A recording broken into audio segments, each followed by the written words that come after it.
Hey there YouTube, I'm Yukitsu, this is the Yukitsu Times, welcome to my channel, and welcome to Total War Warhammer. So the Beastmen DLC came out just today.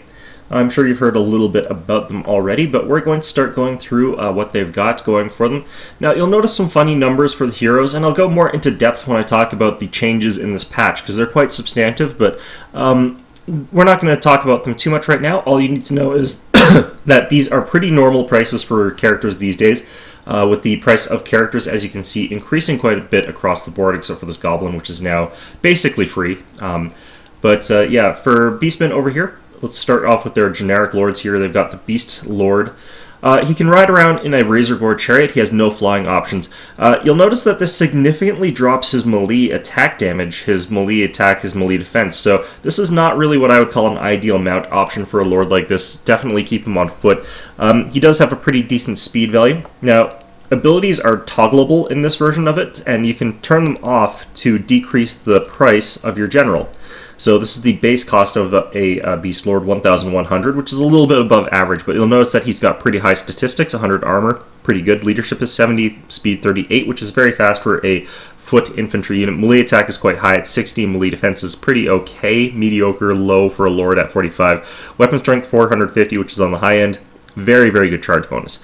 Even disabling that, he still does maintain Primal Fury, which does give him plus 4 melee attack, plus 4% charge bonus, plus 6% speed, and immunity to psychology. This is a bonus that applies to every single Beastman unit, so I won't be talking about it except in the context of what that means for their statistics. And he can also take an item here, Horn of the First Beast, that affects allies in range, lasts 12 seconds, plus 4% charge bonus, plus 8 melee attack, and immune to psychology, and this costs 237. So a fully loaded up Beast Lord would cost like quite a bit. 1,705, and that's without the mount. If I were to pop him on there, he's over 2,000. So definitely would skip the mount under the current situation. I definitely think that for him, it's not really worth it. Next up is Kazarak the One-Eye. He is a Beast Lord, sort of melee general of the same sort of vein, but with higher statistics. Let's first of all cancel these. No, let's not cancel. Yeah, let's figure out the base price of this guy. He costs 1,200, I believe, or 1,300 actually. Okay. But yeah, he's got a little bit higher leadership. He's got slightly more weapon strength, a little bit more melee defense. So his statistics are just slightly higher around the board. He has the same access to abilities, and if we go to items, he's got a different one here. He's got the Scourge, and this changes his attacks to poisonous and gives him plus 36 melee defense. So, you know, it's pretty expensive, and I'm not necessarily sure that I like this because its duration is only 25 seconds with a 135-second cooldown, but poison is a pretty strong effect. Next is Melgor the Dark Omen. He's their caster variant lord. He cannot ride anything.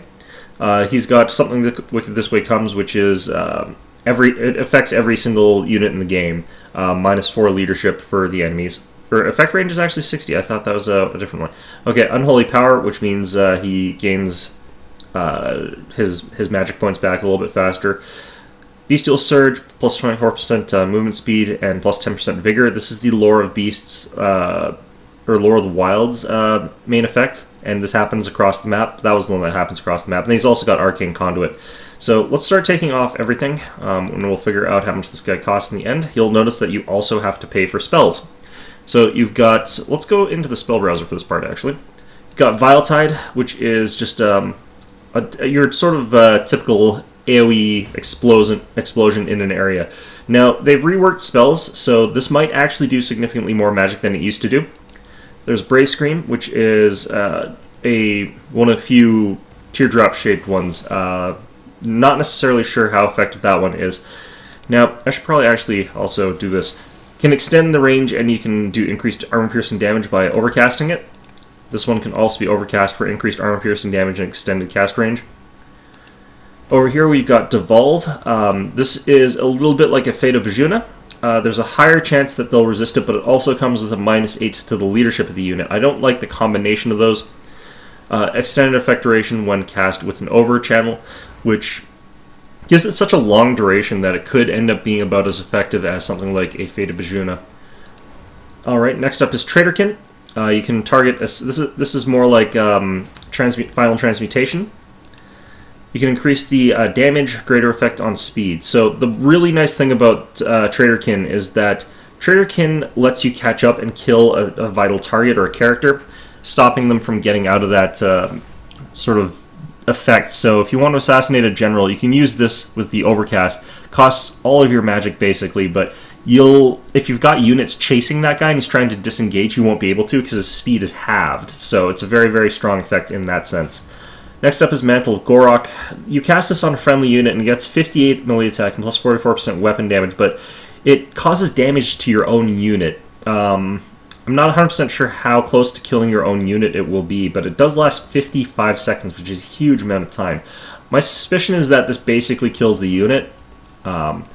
Next up is Savage Dominion, and it spawns a Cygor, so 16 mana for a Cygor, basically. And we'll explain why that's so good later, but let's take away all of Malagor's spells and see how much he costs now. 850 for a Malagor without spells, so if you really wanted a cheap general, this would be one way to do it, but that would probably be pretty bad. I mean, you could even just toss in that, and he costs 1,000 already, just from one spell, and then maybe we want to have Traderkin in there, and then we go into our abilities and get back those. Do we actually need this one? Probably still want that. Beasteel Surge we still want because it's really good, and Arcane Conduit is really, really powerful. Unholy Power, I mean, yeah, so we could end up with a Malagor that's 1,694, and that's not much more than a fully upgraded Bray Shaman with Lore Beasts, and it's a little bit cheaper than a fully upgraded Bray Shaman with Lore of the Wilds, but you're missing out on a lot of stuff here. And I think that this is going to be just really, you have to figure out what spells you're going to want to use in any given situation. The problem with this setup is that since Traderkin is very expensive, once I get to the point where I've used up my Savage Dominion, I've used up Traderkin, it's going to take me a long time before I can cast anything, and I might need a spell, so it might not be the best combination there. For the heroes, you've got the Gorbel. This guy is ridiculous. Like, he's got 4,000 hit points, 100 armor, 60 leadership. His speed is really good. His melee attack is 36, melee defense are 32, which is, you know, whatever. But he's got a bonus versus larger 30, and he's got armor-piercing attacks. He's got a massive charge bonus. He's got that sort of extra bonus here from Slaughterer's Call. So let's go over these. Plus 8 leadership, plus 4% charge bonus, plus 8 melee attack. He's also got Blood Greed, which gives him plus 20% speed, plus 12 leadership. He's got Foe Seeker, and then he's got Deadly Onslaught. Now, this guy, actually, you can get rid of these two abilities pretty easily and end up with a 1,146 cost one. And that's going to still be pretty freaking scary. I don't even know if you need these abilities. Like, you can drop him all the way down to 1,000 points, and he'll still be ridiculous. Like, this is 1,000 points for something that is like a mini Arachnarok spider in Elite Combat or something comparable to that. Just very, very, very strong. I think this is going to be one of those heroes that just is a bit ridiculous. Now, there is a cap in multiplayer on heroes. Next up, you'll notice that they actually have some potions that you can take. So I could take a healing potion on my Gorbel, and that would make him a little bit more durable, let him last in a fight a little bit longer. So that is this guy. I think he's going to be a really, really powerful combatant. I think they're going to be pretty popular. Next up, we got the Bray Shaman, Lore of Death. So, again, we can remove all of these spells from this guy and then just cherry pick which ones we think are really going to be useful if we're going to take him. Drops him all the way down to 450 points because he can't do anything, obviously, so that's not ideal. So let's get rid of him. Let's get rid of him as well while we're at it. Next up is Lore of the Beasts. This is a new lore, so let's go ahead and check this out. This one's available as well to the Empire. So we've got Wiston's Wild Form, plus 22% weapon damage, plus 15% armor, and you can overcast it for an area of effect bonus, so you can affect multiple units. Duration's not that great, effect is kind of okay, so this isn't a terrible one, but I don't like the fact that it's a single target one. Flock of Doom is like a really discount Fate of Bajuna, does the same sort of thing there. The problem with this one is that it is much more likely that your opponent's going to resist the damage from it. You can increase the duration up to 14 seconds, and it still costs less than a Fate of Bajuna, but then you have that miscast chance there. Pan's Impenetrable Pelt is the next one. Now, normally I don't like ones that give you a defensive boost or an offensive boost plus speed, because, you know, you use the speed when you need to catch up to something, and then once you've caught up to it, you know, you've probably lost most of the duration. This, however, has a 50-second duration, which is huge, and it's plus 22% damage resistance. The damage resistance is actually pretty worth it just by itself. Like, that's a really nice thing to have because it's just general damage. This adds an area of effect to it, so you could basically Panzer into Penetrable Pelt your entire army and give them that really good damage resistance as you're approaching, while approaching really, really quickly. And then once you're in combat, since it lasts almost a minute, like, that'll actually be quite strong. The Amber Spear is their generic magic missile. This one's pretty iconic for those of you who've played Shadow of the Horned Rat, but yeah, it just basically sends out a spear, cannonballs through people. Pretty good, pretty effective. If you overcast it, it deals extra armor-piercing damage. Next up is the Curse of Anraher. It's minus 24 speed and minus 20% accuracy. I don't really like this. This one, speed and accuracy, is a weird combination. It is clearly designed to let you catch up to and kill ranged units if your opponent has a lot of ranged units. It's not an area of effect one, and if you increase it, it just increases the cast range, so there's no point in overcasting that. So, like, I don't know when I would really want to use that one. The last one is Transformation of Kadon. This is a really good one as well. It summons a Manticore, so basically you get a really expensive monster for a couple of these spells for the price of having that wizard there. It's once per battle, and it costs a lot of power. So basically you're sacrificing like a quarter-ish of your total casting to bring in one of these really powerful units, and I think that that's going to be worth it. And this is also the only way for Beastmen to get a flying unit, so it could be important for them to fill that sort of niche role if they feel they need it. Alright, so that is the lore of the beasts. Their special lore ability is an increase to the power reserve, so it's basically a weaker version of the Lore of Death's lore ability. But who knows, maybe this actually has a higher boost to the power reserves than Lore of Death. I don't actually know the numbers for that. So again, wizards get scrolls instead of potions, scroll of leeching, scroll of shielding, plus 22% damage resist on an ally. So this is a little bit interesting that they've got that. And then there's the scroll of power, which gives you a guaranteed miscast, but it lets you immediately cast a spell a second time. So it's pretty useful in that way. Lastly, you've got the Brave Shaman with the Lore of the Wilds. He's got the same spells as Malagor the Dark Omen, so could be really good to just bring one with the ability to bring in that Savage Dominion. And you could bring, like, something ridiculous here, like... Okay, so this is going to be the dumbest way to do anything, but... Yeah, I need that one. Need that one. I need that one, so we can get rid of... Right, So that reduces his cost quite a bit. I'm not sure if those stack, and I'm suspecting they don't, so we'll get rid of that. And we'll get rid of all of these spells. Do the same for this guy. Oops.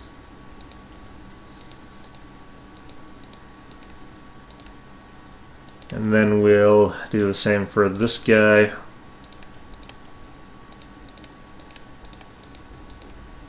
Alright, so that's pretty expensive, but this gets me 4 Cygors for a lot cheaper than buying Cygors. So let's go look at what a Cygor costs. It's 1,600.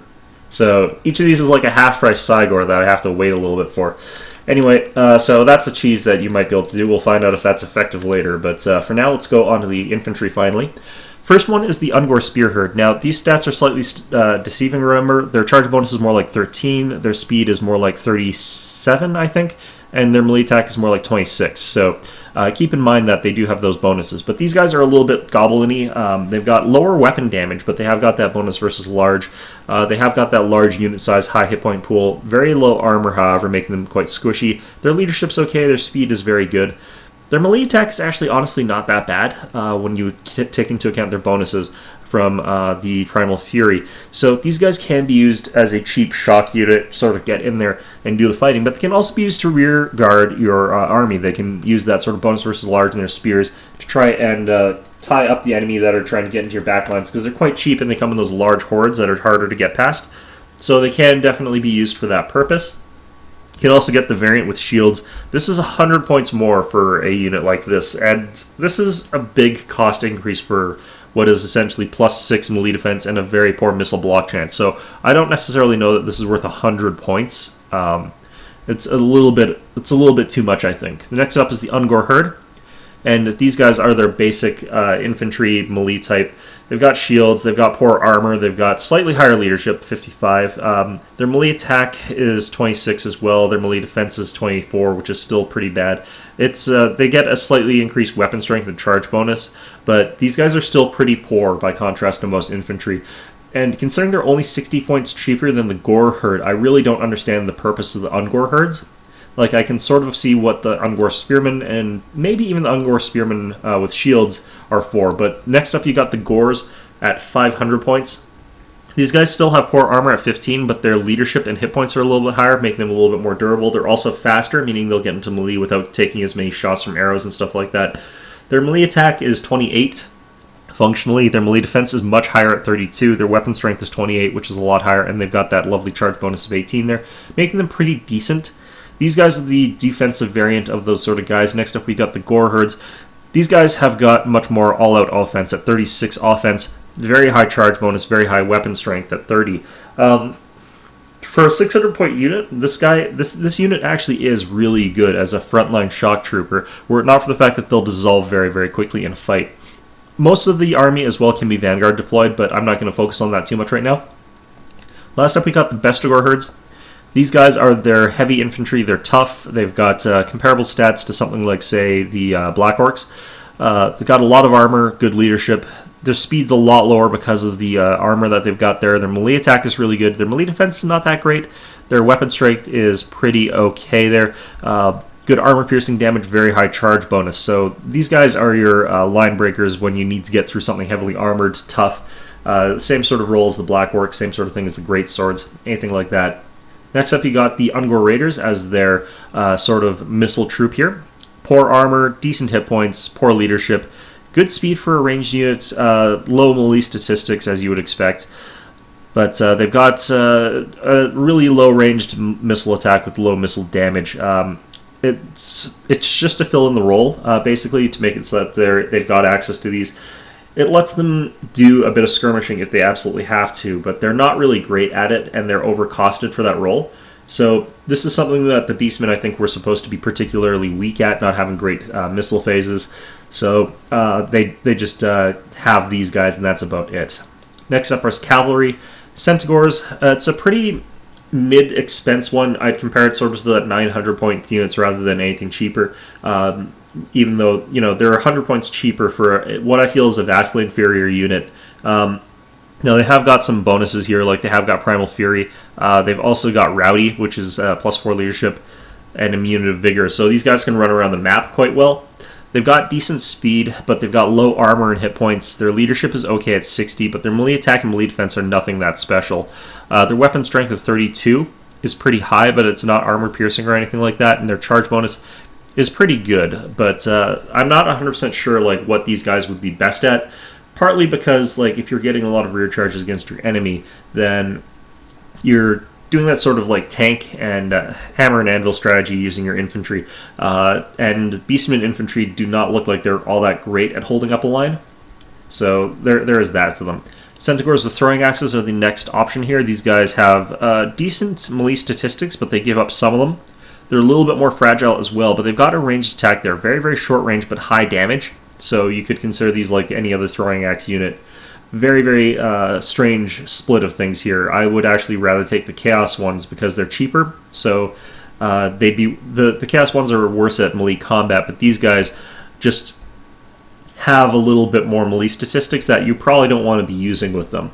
Next up, you got the Centaurs with great weapons. These guys have got that armor-piercing damage. This could make it so that they could potentially win in some fights that they might you might otherwise be struggling with, but it's kind of hard to justify their 950 cost when they've got such low statistics all around, and they're quite fragile as well. So I think that these guys might win against something like Empire Knights just because, well, actually, no, I don't think they would win against something like Empire Knights. I'd have to test it, but looking at their statistics, I don't see how they would. Lastly, you got the Razor Gore Chariot.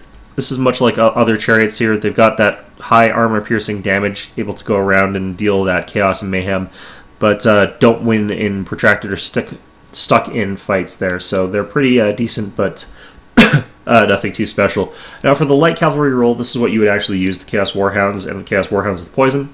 very, very fast, even faster than the Centaurs, and quite cheap and expendable. They've also got the Razor Gore Herds, which are not that cheap or expendable. They're 800 points here, but look at their charge bonus and weapon strength, and they're also armor piercing. So this is actually what I would prefer using in a lot of situations to sort of flank the enemy. Their speed's a little bit lower, their armor is higher, their hit points are lower, so it's hard to say if these guys are tougher or not. In a protracted fight, however, they'd be a lot worse. They have got a special ability here, Thunderous Charge, plus 6% charge speed, plus 4% charge bonus. So it's weird that these are not just added to their statistics, but whatever. Chaos Spawner on the roster. Minotaurs are what these guys get instead of Trolls, and these guys are a lot more reliable with a good, steady leadership of 60. Very, very high hit point total, good speed. Melee attack and melee defense are pretty high. Their weapon strength is really good with high armor piercing damage. Good charge bonus there. They've also got Blood Greed, which gives them plus 20% speed and plus 12 leadership, which makes these guys actually really quite durable in a fight. They'll last a long time with the 72 leadership, essentially. Excuse me, I'm catching something, which is weird because it's summer, but yeah, just terrible, terrible flu here. Minotaurs with shields are the next variant of them. They've got slightly higher armor, and they've got the shielded bonus here, 50% block chance, which is the really high one. They flop their melee attack and melee defense slightly, but otherwise they're the same. These guys I actually really, really like, the ones with the shield. And the reason is that the ones with shields negate the typical weakness that something like a troll-sized unit would have, which is missile units. Basically, if you get caught in the front, like say you charge into the front with spears with your Minotaurs, they're going to be getting shot by the back rank of crossbowmen and taking huge amounts of damage. The ones with shields are going to be blocking half of that. They've got higher armor by 10, which is pretty okay. And so they'll tank through that really, really effectively. The last variant are the Minotaurs with great weapons, and the great weapon, strangely enough, here doesn't give them more armor piercing damage. It gives them a bonus versus large. It gives them actually a plus 24 point bonus versus large. These guys with the Blood Greed are pretty comparable in speed to something like a Demigryph Knight, so you could potentially catch up to a Demigryph Knight and fight them with these guys. They would possibly win. I'm not really 100% sure. They're a comparable cost unit. Much, much higher weapon damage on these guys, but they do have a smaller unit size. Very, very close fight, I would argue. Lastly, they've got the Giant. Costs the same as a Cygor, though, and let's take a look at the Cygor here. So these guys are actually an artillery piece. Not very much armor, but a little bit better than the Giant, actually. Their leadership is not quite as high as well, but pretty good all around. Their melee attack is very good. Their melee defense is quite low, however. Their weapon strength is lower at 400, but it is still very big, scary, and armor-piercing. They've got a decent charge bonus of 28, but they've also got 25 rocks that they can throw at 400 range, dealing pretty decent armor-piercing damage, all in all. So you can just get a bunch of these for free, and then you've got basically giants that are capable of hucking rocks at people for fairly low cost, which is, I think, probably going to be a little bit bullshit, but we'll find out later. So that's the full Beastmen roster. I think that they're going to be a bit of an interesting faction, just partly because of the way that these stupid Cygors are going to work when you just summon them onto the battlefield. I definitely feel like the Cygor is going to be the more powerful of the two summons, so I do think that the Brave Shaman of the Wild is going to be the better choice. But we'll have to see for sure. So let's go ahead and try and get into a battle here. I suspect we're probably going to be doing a mirror match here. And I haven't really fought using the Beastmen herds yet, because they did just basically come out, so we'll find out how this works out for me. Probably poorly. Alright.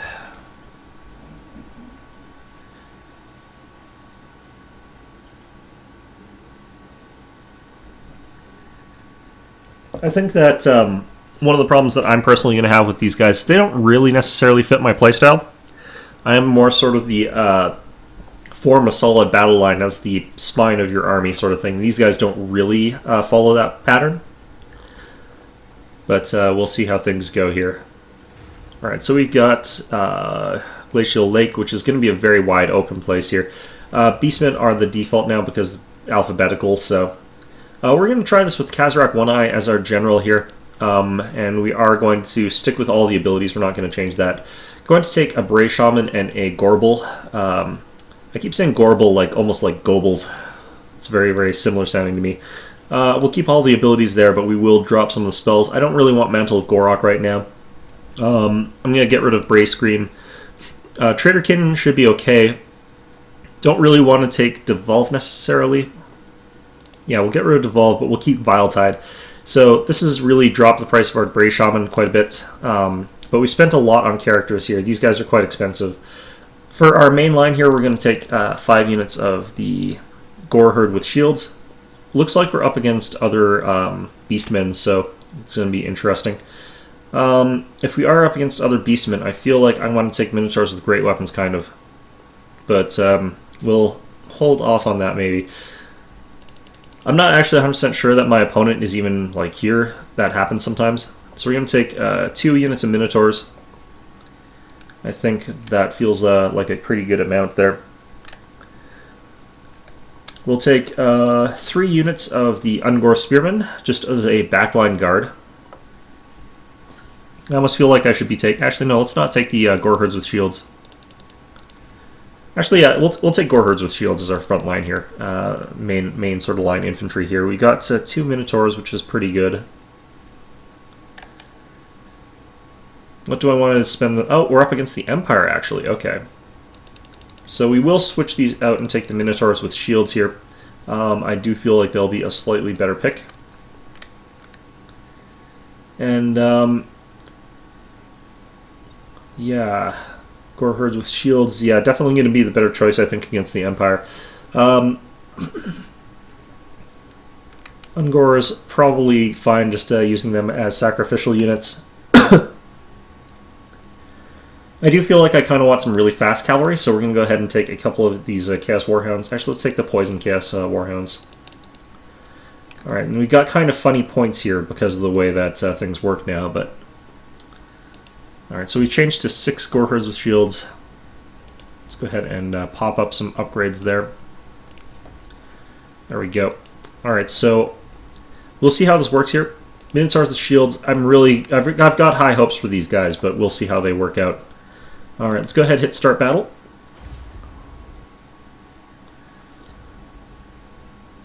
It's hard to tell if I should, like, pop the Cygor, like, immediately, or if I should, like, wait until I could put it into an advantageous position while we're already engaged in combat. But I get the feeling like I should be popping it right away so that it can start getting to work destroying the enemy with its long-range weapon. Because, like, 400 range is not, like, huge or anything, but it's pretty good.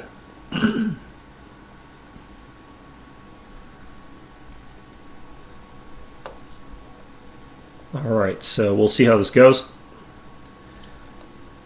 Now, I'm more likely to see a Crawl of Friends than I was in previous versions of this. We've got a Lore Fire Wizard against us, interesting. It's going to be interesting because some of the Vortexes and stuff like that, and Searing Doom and stuff like that, all got buffed.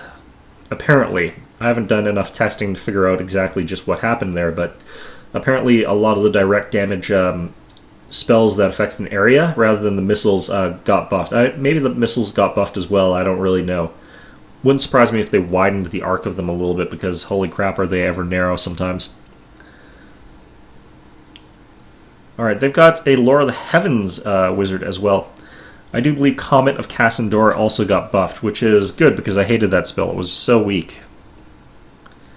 Alright, so they've got bonuses versus flying units, but I don't know if that's actually going to be true, because he could have actually just dropped the bonus knowing that I don't have any flying units. We'll find out.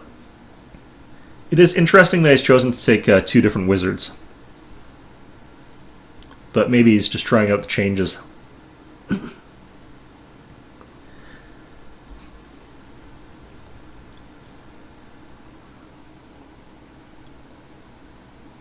Boris Todbringer he brought. Interesting. Well, I did take Kazarak One Eye, so that's pretty appropriate. You'll notice that he also has One Eye. That's because Kazarak One Eye, after getting his eye put out by Boris Todbringer, raised up an army and for revenge ran up to Boris Todbringer, gouged out his eye, and left. So, that's Warhammer for you. Alright. So, we could want the Ungors as a screening unit at the front of our army here, just to try and get it so that our army is going to be taking the hits to the Ungors, but I still do think that it's best to use them to defend in the rear against cavalry charges, so we're going to leave them back there for that.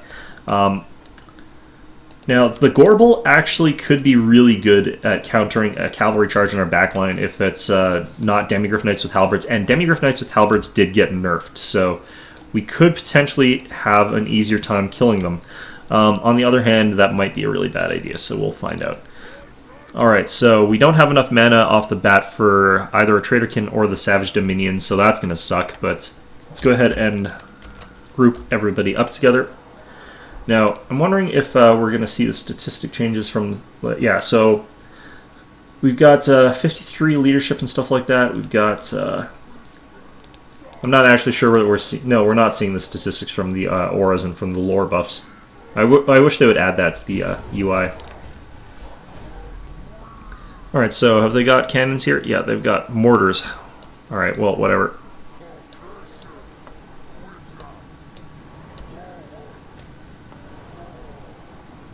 Okay, so we're just going to charge straight into this because there is nothing really here. I'm going to bring these around. We're going to also ungroup them. Okay, so...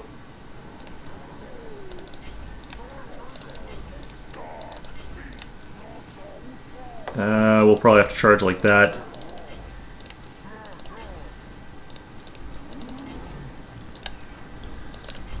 Alright, and we're going to bring this guy like right into those great swords over there.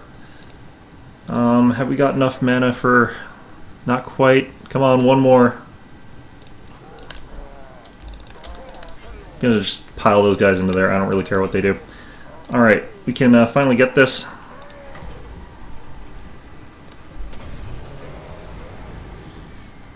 Actually, let's just cast her like right here. Oh, we're starting to break. Fortunately, our guys over here have managed to get into combat.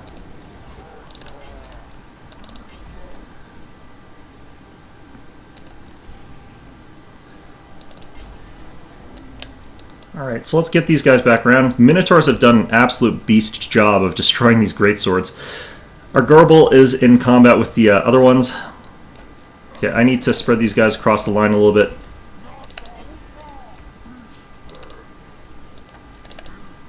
Get back in the fight, you bastards.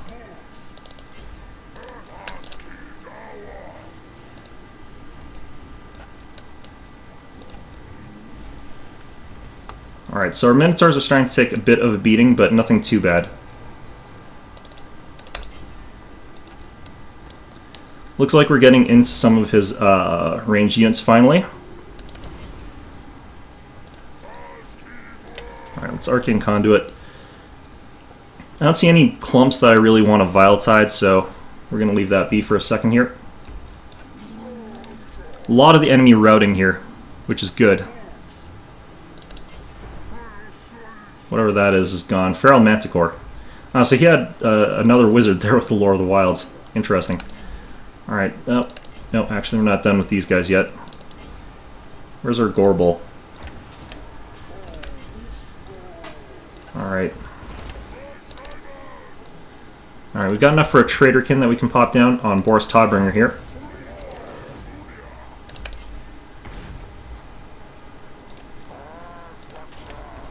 Let's just activate everything.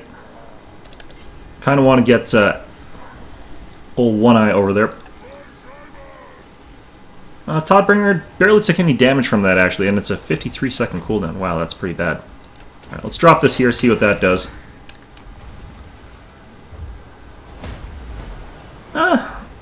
Not terrible, actually. Alright, what's going on over here? Minotaurs are fighting a captain. Captain of Industry, I suppose. Because he's getting his ass kicked in combat. Ooh, these guys broke my guys over there. Boris Todbringer did a good job.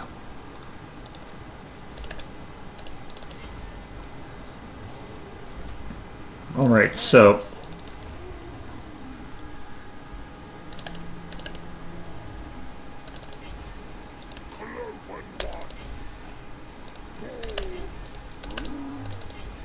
Alright, let's see if we can't kill this general, maybe, actually.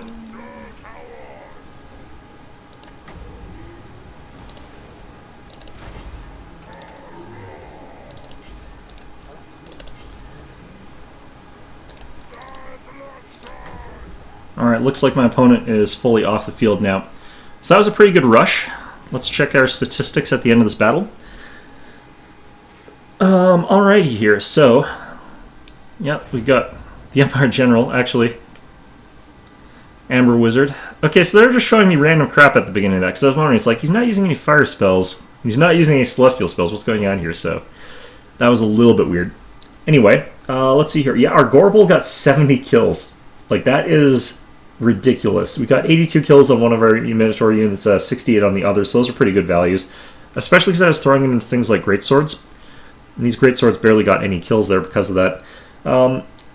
The Gores here did pretty okay. Some of them got pretty shredded up by missile units at the start there. Ungors, I think, were cleaning up things that were already running. Our Bray Shaman. We don't see the statistics for our summoned unit, unfortunately, which is a little bit of a shame, but that is, I think maybe they got attributed to our Bray Shaman. I'm not sure. Yeah, that was a pretty interesting army composition from my opponent there. This is just a rush faction, basically, and I think they're pretty good at it. I think that they're not only a rush faction, but they're one that has some sort of tools that make it so that they can effectively get into a slogging fight if they really have to. Very, very weak, I felt, against the missile units that he had. If I hadn't shattered him, I would have had a little bit of trouble getting shot so much by those units that were just on the flanks there. But yeah, this is, I feel like, a pretty powerful mix of rush units and a little bit...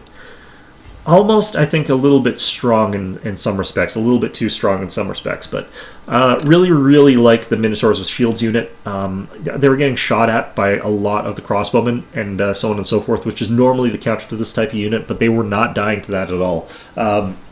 Getting a lot of damage as well from those handgunners, but I was lasting so long. Their high morale means that they're going to stick out the fight really, really well. Great units, I think. I definitely feel like there's really no reason to take the Ungor Herd, the Gore Herd with shields. Like, their 60 morale broke pretty much instantly. What's a 55 going to do? What's a 50 going to do? It's probably not going to be much. Now, admittedly, these guys were taking a lot of missile hits, so that could play into that quite significantly. Bestigors, I feel like, would not have been a good choice against the Empire in that situation, so I didn't take them. And I think that there's no real reason to take the Bestigors almost, because the Minotaurs were really wrecking it up. They're 500 points more, sure, so I could take 3 units of Bestigors for 2 units of the Minotaurs with shields, but like, these guys just hard countered a unit of greatswords. Like, they charged in and instantly destroyed them. I'm really feeling the Gorbel as well. I think that this is going to be like one of the best heroes in the game right now. And I think he's going to be actually a little bit too strong, but we'll find out later. I hope you found this episode enjoyable. Sorry about the sniffles, but I hope to see you all next time.